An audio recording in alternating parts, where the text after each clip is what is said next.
Bismillahirrahmanirrahim. Assalamu alaikum. My name is Tahira Azim. My roll number is BB1650234. And the topic of my presentation is enteric nutrition for mechanical complications of tube feeding.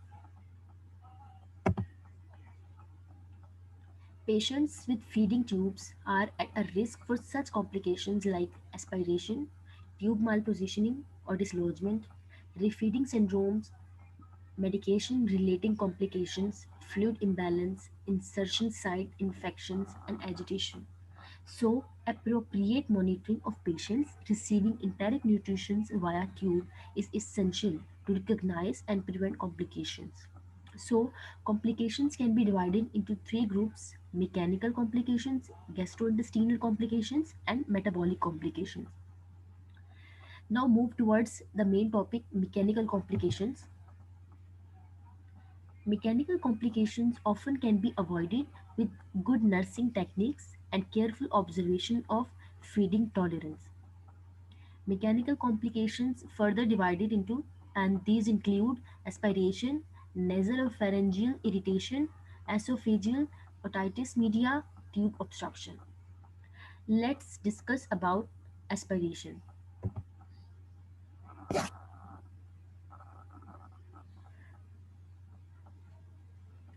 Aspiration is when something enters your airway or lungs by accident.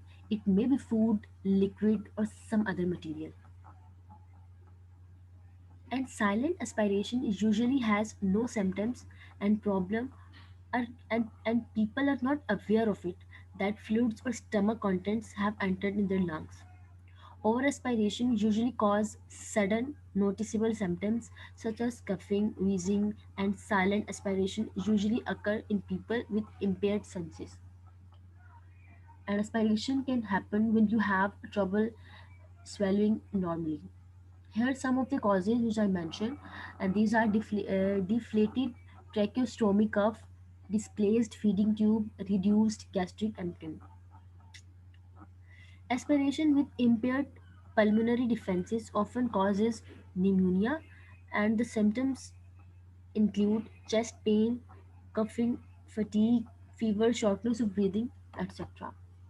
So, 40% of patients receiving enteral tube feedings aspirate the feeding into their lower respiratory tract, resulting in pneumonia. Here is the diagrammatic view of aspiration, indicates a purposeful intake of breath. Breathe. Let's discuss about case study. Mr. Bond is a 72 years old male admitted with pneumonia and swallowing difficulty. He is referred to you by the nutrition assistants as he scored MST5. He weighs 64 kg and he's 173 centimeter tall and has lost 12 kg in last 6 months due to decreased appetite and inadequate oral intake. Speech pathologist has placed Mr. Bone on teaspoons of moderately thickened fluids only and no oral diet due to high aspiration risk.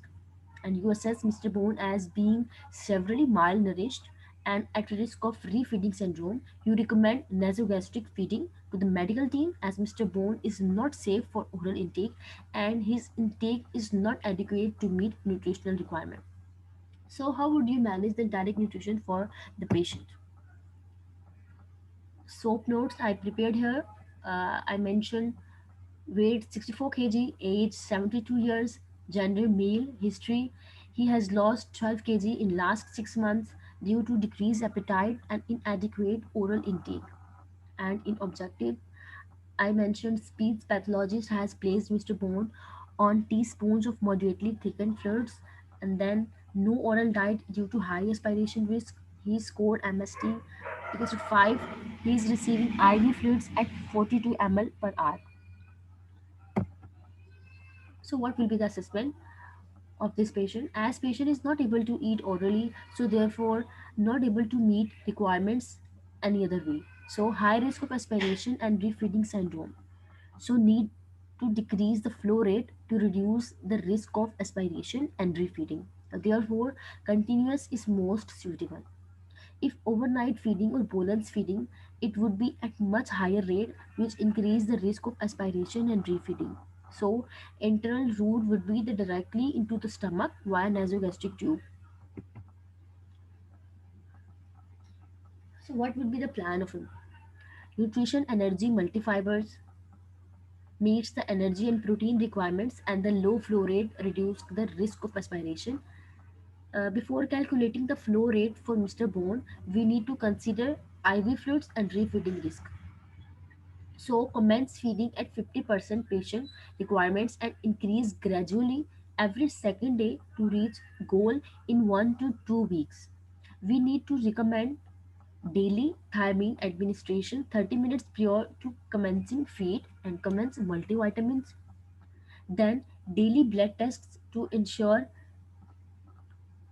potassium, magnesium that these are in within normal limits, and recommended replacement prior to feeding if it's low.